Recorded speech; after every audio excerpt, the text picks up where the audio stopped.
Kerala vote budget 2026 തെരഞ്ഞെടുപ്പിന് മുമ്പ് പ്രഖ്യാപിച്ച ബഡ്ജറ്റ് വോട്ടർമാരെ സ്പർശിക്കുന്നുണ്ടോ എന്നുള്ളതാണ് ചോദ്യം. സർവ്വതല സ്പർശി എന്ന് പറയുമ്പോൾ ഗിഗ് തൊഴിലാളികളെ അടക്കമാണ് ഈ ബഡ്ജറ്റ് തൊട്ടിരിക്കുന്നത്. 20 കോടി രൂപയാണ് ഗിഗ് ഹബ്ബുകൾ സർക്കാർ ഒരുക്കുന്നു എന്ന് പറയുന്നത്. ചുരുക്കത്തിൽ അബിൻ, ഈ ബഡ്ജറ്റ് ഇലക്ഷൻ തൊട്ട് മുന്നിൽ കണ്ടുകൊണ്ടുള്ള ഒരു പ്രഖ്യാപനമാണ് എന്നൊക്കെയാണ് നമ്മൾ പറയുന്നത്. സാധാരണ ഇതിൽ പറയും ജനപ്രിയ ബഡ്ജറ്റ്, നമ്മൾ തന്നെ പേരിട്ടിരിക്കുന്നത് വോട്ട് ബഡ്ജറ്റ് എന്നാണ്. ഇത് വോട്ടർമാർക്ക് മനസ്സിലായിട്ടുണ്ടോ എന്നുള്ളതാണ് ഒരു പ്രധാനപ്പെട്ട ചോദ്യം. പക്ഷേ അവരുടെ കുട്ടികൾക്ക് ബിരുദത്തിൽ ഇനി ഫീസ് കൊടുക്കേണ്ട എന്ന് പറയുന്നത്, ഇപ്പോൾ നേരത്തെ തന്നെ പ്രഖ്യാപിച്ച യുവതികൾക്ക് പൈസ 1000 രൂപ വീതം കൊടുക്കുന്നു. 32 ലക്ഷം യുവതികൾക്ക്, 62 ലക്ഷം പേർക്ക് 400 കോടി പെൻഷൻ 2000 രൂപ കിട്ടുന്നത്, കണക്ട് ടു വർക്ക് 1000 രൂപ വീതം ചെറുപ്പക്കാർക്ക് കിട്ടുന്നത്, ഇതൊക്കെ ഈ ബഡ്ജറ്റ് പണം നീക്കി വെക്കുന്നുണ്ട് എന്നുള്ളതാണ്. അപ്പോൾ ചുരുക്കത്തിൽ ഇതൊരു ഫീൽ ഗുഡ് ഫാക്ട് ഉണ്ടാക്കിയിട്ടുണ്ടോ? അങ്ങനെയാണെങ്കിൽ രാഷ്ട്രീയമായി നിങ്ങൾക്ക് തിരിച്ചടിയല്ലേ? അല്ല, അപ്പോൾ ഇത് ആദ്യം ശ്രീ ഷിബു മീരാൻ പറഞ്ഞതുപോലെ തന്നെ കഴിഞ്ഞ പഞ്ചായത്ത് തെരഞ്ഞെടുപ്പിന്റെ മുന്നേ ഇതിന്റെ ഒരു സാമ്പിൾ വെടിക്കെട്ട് പൊട്ടിച്ചതാണ്. ആ സാമ്പിൾ വെടിക്കെട്ടിൽ പൊട്ടിയമർന്നത് എന്തായിരുന്നു എന്നുള്ളത് നമ്മൾ കണ്ടതാണ്. ഇനിയിപ്പോൾ യഥാർത്ഥത്തിലുള്ള വെടിക്കെട്ട് വരുമ്പോൾ എന്തായിരിക്കും എന്നുള്ളത് നമുക്കറിയാം. അതുകൊണ്ട് തന്നെ ഇതൊക്കെ കേവലം ഒരു രാഷ്ട്രീയം അല്ലെങ്കിൽ ഒരു തിരഞ്ഞെടുപ്പ് മുന്നിൽ കണ്ടിട്ടുള്ള ബഡ്ജറ്റാണ്. ആ തിരഞ്ഞെടുപ്പിലേക്ക് പോകുമ്പോൾ ഇപ്പോൾ 2000 രൂപയാക്കി എന്ന് പറയുന്നു. അപ്പോൾ 2500 ആക്കുമെന്ന് 2021 പറഞ്ഞാണ്. അപ്പോൾ അത് തന്നെ പ്രായോഗികമായിട്ടില്ല. 20 ലക്ഷം തൊഴിലവസരം എന്ന് പറഞ്ഞു, അത് പ്രായോഗികമായിട്ടില്ല.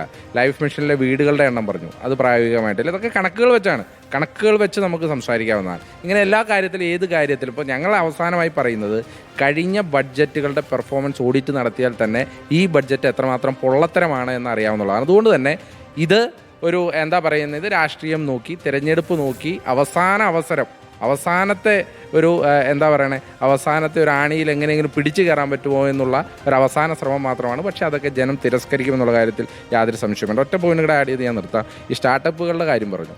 സ്റ്റാർട്ടപ്പുകൾ ലോകത്തിലെങ്ങും 10% കൂടുതൽ രക്ഷപ്പെട്ടിട്ടില്ല. ഗ്ലോബൽ ഫെയിലർ റേറ്റ് തന്നെ 90% ആണ് സ്റ്റാർട്ടപ്പുകളിൽ. ഇന്ത്യയിലും വ്യത്യസ്തമൊന്നുമല്ല.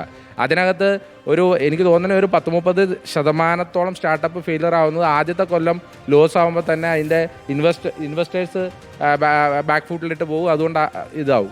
രണ്ടാമത് അവർക്ക് ഈ കോമ്പറ്റീഷൻ ആയിട്ട് ഇതിൽ പിടിച്ചു നിൽക്കാൻ പറ്റാതെ വരുമ്പോൾ അങ്ങനെ വരും. അങ്ങനെ 90% സ്റ്റാർട്ടപ്പുകളും ഫെയിലറാണ്. പക്ഷേ ഇതിൻ്റെ അകത്തൊരു 10-30% ഫെയിൽ ചെയ്യാനുള്ള കാരണം യഥാർത്ഥ സമയത്ത് അവർക്ക് കിട്ടേണ്ട ഗവൺമെൻറ് സപ്പോർട്ടീവ്.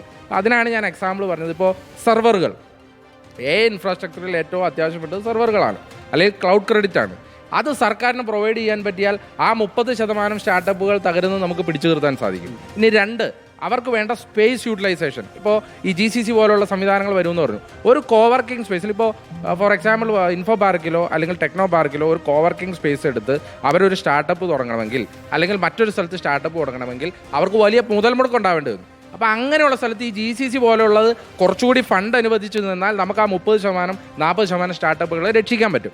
അങ്ങനെയാണ് വിഷണറിയായ ഒരു സ്റ്റാർട്ടപ്പ് എക്കോസിസ്റ്റം ഇവിടെ ഉണ്ടാക്കേണ്ടത് എന്നുള്ളതാണ് എൻ്റെ മനോഗതി, അല്ലെങ്കിൽ നമ്മുടെ പോളിസി അതാണ്. അതുകൊണ്ട് സ്റ്റാർട്ടപ്പുകൾ തുടങ്ങുന്നത് മുഴുവൻ 50% മുകളിൽ രക്ഷപ്പെടണം എന്നുള്ള യാതൊരു കണക്കുമില്ല. അത് ഗ്ലോബലി നാഷണലി സ്റ്റാർട്ടപ്പുകൾ 10%, 15% ആണ് വിജയിക്കുള്ളൂ. 85-90% ലോസാണ്. അപ്പോൾ അതുകൊണ്ട് അങ്ങനെയുള്ള വിഷണറി ഉണ്ടാക്കണമെന്നാണ് എൻ്റെ ആഗ്രഹം. അതാണ് എൻ്റെ ടേക്ക്.